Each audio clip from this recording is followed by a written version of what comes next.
Israel-Iran News Now. 22, including 18 children, killed in Rafah strikes. A senior U.S. official informed ABC News that Israel retaliated against Iran early Friday morning local time. Israeli military officials said the strike followed Iran's Saturday onslaught of over 300 drones and missiles on Israeli positions. Officials said Israel and its allies, including the U.S., intercepted most. Iran's weekend attack comes 6 months after Hamas stormed Israel on October 7, prompting Israel to bombard Gaza. Officials said Iran's attack on Saturday tested Israel's Iron Dome defensive system, intercepting 99% of 300 threats of various forms.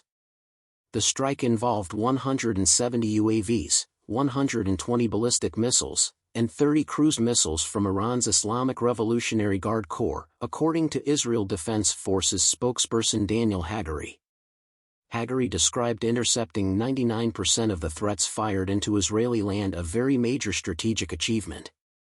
Hagari reported one Israeli casualty, a 7-year-old girl with severe injuries from shrapnel from an intercepted missile. Israel's Minister of Defense Yoav Gallant and IDF Chief of the General Staff Lieutenant General Herzi Halevi discussed the U.S. report on sanctions on the Netzach Yehuda Battalion in the West Bank.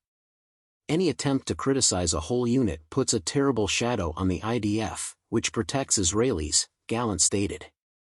Damage to one unit impacts the entire military establishment. This is not good for allies and friends. Gallant argued against U.S. sanctions on the unit.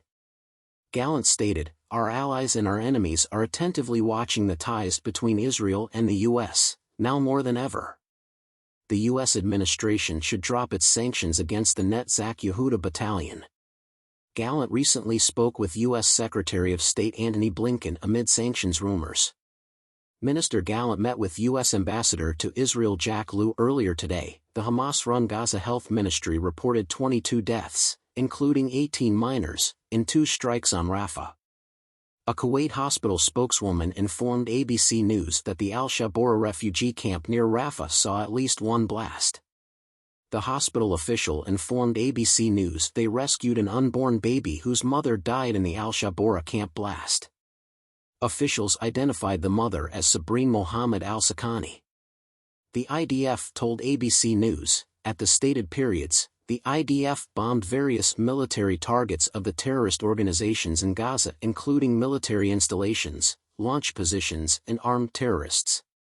Following a days-long raid in Nur Shams in the Tulkarm camp in the West Bank that killed 14 terrorists, the Israel Defense Forces withdrew. Israel Border Police executed considerable counterterrorism activity based on IDF and ISA, Israel Security Authority, intelligence in the region of Nur Shams, the IDF said.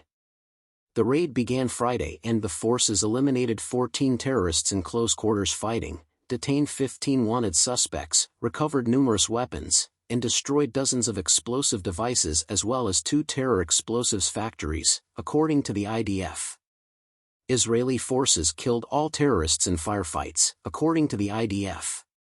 9 IDF soldiers and an Israel Border Police officer were lightly to moderately hurt in the operation, according to the IDF. The West Bank's first responder, the Palestine Red Crescent Society, reported 14 deaths from the attack. U.S. Secretary of State Antony Blinken said the department will announce its Leahy law decisions on the Israel Defense Forces in the coming days. The State Department might punish the IDF and cut military aid. "I expect results soon. You'll see my decisions in the next days," he told G7 journalists. Netanyahu issued a statement on X opposing IDF sanctions. "In recent weeks, I have opposed penalties on Israeli citizens, including in meetings with senior American authorities. The idea of sanctioning an IDF unit while our soldiers battle terrorism is ludicrous and immoral," Netanyahu said Saturday.